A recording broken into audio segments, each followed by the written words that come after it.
আসসালামু আলাইকুম beautiful people, সবাই কেমন আছেন? আমি ইমরান চলে এলাম নতুন একটি স্মার্টফোন আনবক্সিং ভিডিও নিয়ে। আর সেটি হচ্ছে মার্কেটে ব্যাপক সাড়া জাগানো স্মার্টফোন ভিভো Y17s।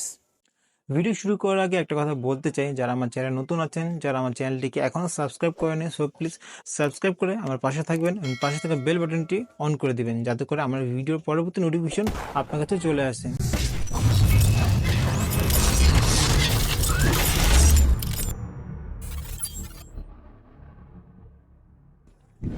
চলুন তাহলে কথা না বাড়িয়ে শুরু করা যাক আজকের ভিডিওটি। ভিভো লাভারদের জন্য গুড নিউজ হচ্ছে, মার্কেট কাঁপাতে ভিভো লঞ্চ করে দিয়েছে তাদের রকিং ডিভাইস Y17s। অলরেডি ফোনটা আমাদের চলে এসেছে। এই বক্সটি আজকে আনবক্স করবো এবং ফোনের একটি ফুল রিভিউ দেবো আপনাদের জন্য। সো আশা করি সবাই শেষ পর্যন্ত আমার ভিডিওর সাথে থাকবেন এবং ফোনের আনবক্সিং রিভিউটা উপভোগ করবেন। চলুন তাহলে শুরু করা যাক ভিডিওটি। ভিভো Y17s ফোনটি মার্কেটে অফিসিয়ালি পেয়ে যাবেন দুটি ভেরিয়েন্টে। একটি হচ্ছে 4GB 128GB, আরেকটি হচ্ছে 6GB 128GB। চলুন তাহলে কথা না বাড়িয়ে বক্সটি খুলে দেখি ভিতরে কী কী পাচ্ছি আমরা। বক্সটি খোলার পর সর্বপ্রথম আমরা পেয়ে যাবো আমাদের কাঙ্ক্ষিত ফোনটি, অর্থাৎ Y17s ফোনটি সর্বপ্রথম আমরা পেয়ে যাব। তারপর বক্স যদি ভিতরে দেখি, ভিতরে দেখা যাবে একটা সফট সিলিকন কেস পাচ্ছি ফোনের বক্সের ভিতরে। তারপর পেয়ে যাবো আমরা ওয়ারেন্টি কার্ড এবং ইউজার ম্যানুয়াল গাইড। এছাড়া থাকছে 15 ওয়াটের একটি চার্জিং অ্যাডাপ্টার, পাশাপাশি একটি টাইপ সি কেবল পাচ্ছি ফোনের সাথে, বক্সের সাথে। তারপর পাচ্ছি একটা সিম ইজেক্ট টুলস। এই ছিল তাহলে ফোনের বক্স কন্টেন্ট। ফোনটি হাতে নেওয়ার পর সর্বপ্রথম ভালো লেগেছে ফোনটির দৃষ্টিনন্দন আউটলুক ডিজাইনটি। বাজাজ রেঞ্জে এর আউটলুক দেওয়া হয়েছে ফ্ল্যাগশিপ ফোনের মতো। তাছাড়া ফোনটি ব্যাক প্যানেলে ইউজ করা হয়েছে ফ্রস্টেড এলিগেন্স ডিজাইন, যার ফলে ব্যাক প্যানেলে একটা ম্যাট টেক্সচার ফিল করবেন আপনি, যার জন্য এই ফোনটির ব্যাক প্যানেলে টুকিটাকি স্ক্র্যাচ পড়ার সম্ভাবনা খুবই কম। তাছাড়া এই ফোনটিতে IP54 রেটিং দেওয়া হয়েছে, অর্থাৎ আপনার ফোনটি টুকিটাকি পানির ছিটা ফোটা কিংবা ধুলাবালি থেকে সুরক্ষিত থাকবে। ফোনটির ব্যাক প্যানেল করা হয়েছে 2.5D ফ্ল্যাট ফ্রেম এবং এর থিকনেস ছিল 8.09 mm এবং ফোনটির ওয়েট ছিল খুবই হালকা, মাত্র 186 গ্রাম, যার জন্য ফোনটি স্লিম এবং হ্যান্ডি লেগেছে আমার কাছে। তাছাড়া ওয়েট ব্যালেন্স যথেষ্ট বেটার ছিল এই ফোনটির, তার জন্য ফোনটি লং টাইম ইউজ করলে হাতে কোনো প্রকার ব্যথা অনুভব হবে না আশা করি, কারণ কোম্পানি ফোনটিকে ওয়েট ডিস্ট্রিবিউশন যথেষ্ট সুন্দর করেছে। ফোনটির রাইট প্যানেলে করা হয়েছে ভলিউম বাটন, এর নিচে দেওয়া হয়েছে পাওয়ার বাটন, পাশাপাশি সেই পাওয়ার বাটনে দেওয়া হয়েছে ফিঙ্গারপ্রিন্ট স্ক্যানার। ফিঙ্গারপ্রিন্ট স্ক্যানারটি চেক করে দেখা হয়েছে অনেকবার, যা যথেষ্ট ফাস্ট এবং অ্যাকুরেট লেগেছে আমার কাছে। কোম্পানি থেকে ক্লেম করা হয়েছে 0.23 ন্যানোসেকেন্ডে আনলক করবে ফোনটি। ফিঙ্গারপ্রিন্ট স্ক্যানার টাচ করার সাথে ফোনটি খুব দ্রুতই আনলক করছিল প্রতিবারই। বাজেট সেগমেন্টে এত ফাস্ট আনলকিং স্পিড আমার কাছে খুবই ভালো লেগেছে, আশা করি আপনাদেরও ভালো লাগবে। ফোনটির নিচের দিকে যদি আমরা লক্ষ্য করি, আমরা দেখতে পাবো 3.5mm একটি ইয়ারফোন পোর্ট, তারপর থাকছে একটি মাইক্রোফোন, তার পাশাপাশি থাকছে একটি টাইপ সি পোর্ট এবং পাশাপাশি থাকছে স্পিকার গ্রিড। ফোনটি বাম পাশে সম্পূর্ণ খালি রাখা হয়েছে। ফোনটির উপর দিকে যদি লক্ষ্য করি দেখতে পাবো সিম কার্ড স্লট। ফোনটিতে ডেডিকেটেড সিম স্লট ব্যবহার করা হয়েছে, যা ফোনের একটি ভালো দিক, অর্থাৎ আপনি দুটি সিমের পাশাপাশি একটি মেমরি কার্ড ব্যবহার করতে পারবেন, যা আপ টু 1 TB পর্যন্ত। এখন যদি আমরা ফোনটির ডিসপ্লের দিকে লক্ষ্য করি, প্রথম দেখায় লিটারেলি আমি অবাক হয়ে গেছি। 844 নিটসে একটি ব্রাইট ডিসপ্লে দেওয়া হয়েছে এই ফোনটিতে, যা কিনা ফোনের ভিউইং এক্সপিরিয়েন্স করেছে আরও বেশি চমৎকার। সচরাচর এরকম ব্রাইট ডিসপ্লে ফোন মার্কেটে দেখা যায় না। মূলত আইপিএস প্যানেল ডিসপ্লেগুলোতে ম্যাক্সিমাম 650 পিক ব্রাইটনেস হয়ে থাকে। নর্মালি আউটডোর ফোন ইউজ করার ক্ষেত্রে একটা সময় দেখা যেত ব্রাইটনেস কম থাকার কারণে ফোনের ভিজিবিলিটি নিয়ে প্যারা খেতে হতো। আমি নিজে Y17s ফোনটি আউটডোর ইউজ করে দেখেছি, এই ফোনটির ব্রাইটনেস নিয়ে অন্তত প্যারা খেতে হবে না, যথেষ্ট ব্রাইটনেস দেওয়া হয়েছে এই বাজেট সেগমেন্টের ভিতরে। ফোনটি ডিসপ্লে সাইজ করা হয়েছে 6.56 ইঞ্চ আইপিএস প্যানেল, এর রেজলিউশন ছিল 1612x720, অর্থাৎ আপনি একটি এইচডি প্লাস ডিসপ্লে পাচ্ছেন এই ফোনটিতে। এর পিপিআই ছিল 269, স্ক্রিন টু বডি রেশিও ছিল 89.67%, অ্যাসপেক্ট রেশিও ছিল 20:9। ফোনটি এইচডি প্লাস হওয়ার কারণে ডিসপ্লের ডিটেলসে কিছুটা ঘাটতি আপনি লক্ষ্য করবেন।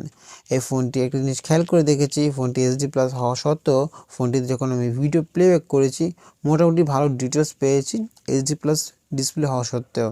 কিন্তু ডিসপ্লে কোয়ালিটি যদি ফুল এইচডি হতো, ভিউইং এক্সপিরিয়েন্স আরও বেশি সুন্দর হতো, আর বেশি দুর্দান্ত লাগতো। তাছাড়া ভিডিও কোয়ালিটি ছিল বাজেট ডিসপ্লের মতো। এখন আলোচনা করব ফোনের সব থেকে ইন্টারেস্টিং পার্ট, আর সেটা হচ্ছে ক্যামেরা। সারাদিন ফোনটি হাতে নিয়ে যত কিছু করি না কেন, অন্তত একবার হলেও ফোনের ক্যামেরা অপশন আমাদের আসা হয়। বাজেটে যদি ভালো মানের ক্যামেরা হয় তাহলে কোনো কথাই নেই।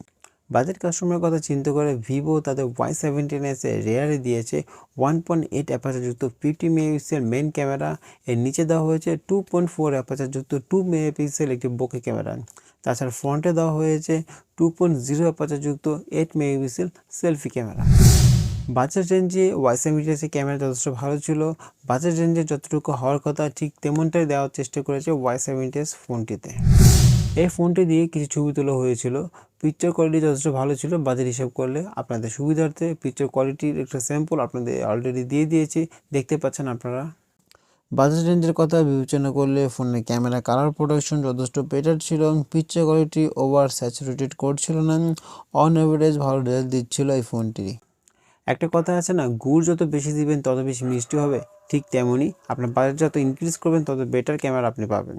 সো এই বাজারে এর চেয়ে বেটার ক্যামেরা আশা করা যায় না। তাছাড়া ফোনের rare camera 50 megapixel mode on করে ছবি তুললে ছবির কোয়ালিটি অনেকটা ইমপ্রুভ হয়, যা আমি নিজে চেক করে দেখেছি। সে মোড অন করে ছবি তুললে ছবির ডিটেল ক্লিয়ারিটি আরও বেশি পাওয়া গিয়েছিল। আরেকটা জিনিস হচ্ছে ডিসপ্লে ব্রাইটনেসের জন্য দিনের বেলা ফটোগ্রাফি করতে কোনো প্রকার সমস্যা ফেস করবেন না, কারণ আমি নিজে আউটডোরে ফটোশ্যুট করে কোনো প্যারা খাইনি, যেহেতু ফোনের ডিসপ্লে ব্রাইটনেস অনেকটা বেটার ছিল। পেছনের ক্যামেরা দিয়ে 1080 রেজলিউশনে ভিডিও করতে পারবেন, কিন্তু 30 fps-এ।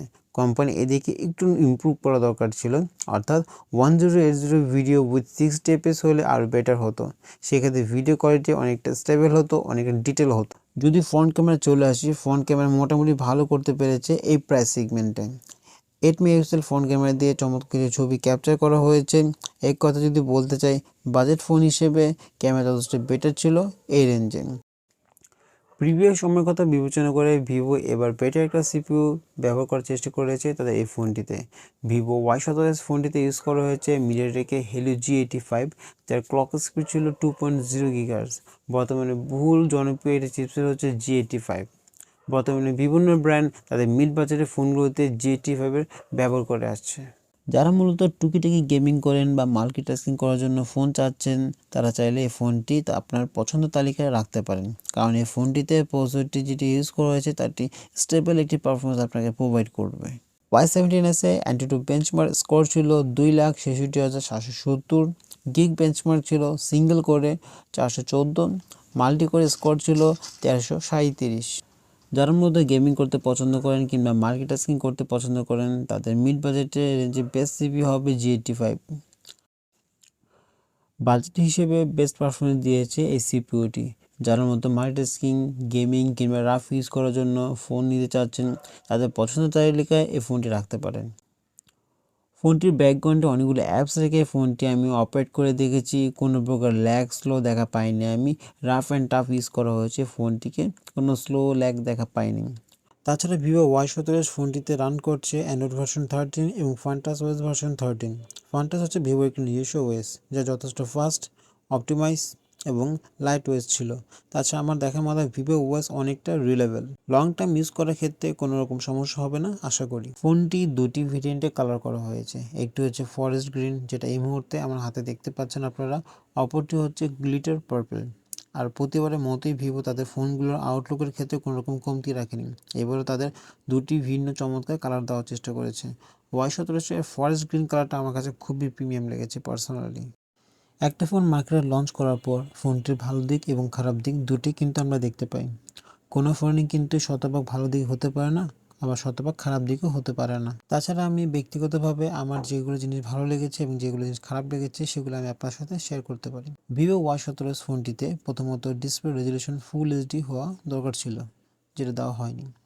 দ্বিতীয়ত বডি ম্যাটেরিয়ালস আরেকটু ভালো করলে বেটার হতো। আর থার্ড যেটা বলবো, ডিসপ্লে রিফ্রেশ 90 হার্জ হওয়া দরকার ছিল। তাছাড়া ফোনটি ভালো দিকের কথা যদি বলি, ফোনটি ডিসপ্লে দেওয়া হয়েছে 840 নিটসের একটি ব্রাইট ডিসপ্লে, যা ফোন একটি ভালো দিক বলা চলে।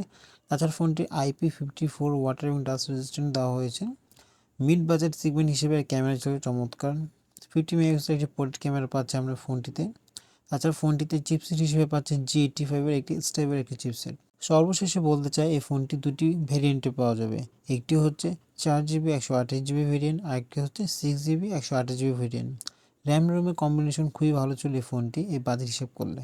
অলরেডি আমি ফোনটি ভালো এবং খারাপ দিক দুটি বলে দিয়েছি। তাছাড়া মার্কেটে এই প্রাইস রেঞ্জে আরও কিছু ব্র্যান্ড আছে, চাইলে সেগুলো আপনি যাচাই বাছাই করে দেখতে পারেন।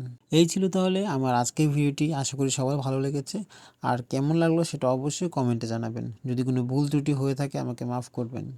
আর আমার চ্যানেলটিকে সাবস্ক্রাইব করে আমাকে সাপোর্ট করবেন, যাতে পরবর্তী ভিডিও তৈরি করা অনুপ্রেরণা আপনাদের কাছ থেকে পাই। পরবর্তী নতুন ভিডিওতে সবার সাথে আবারও দেখা হবে। ততক্ষণ পর্যন্ত সবাই ভালো থাকবেন। আসসালামু আলাইকুম।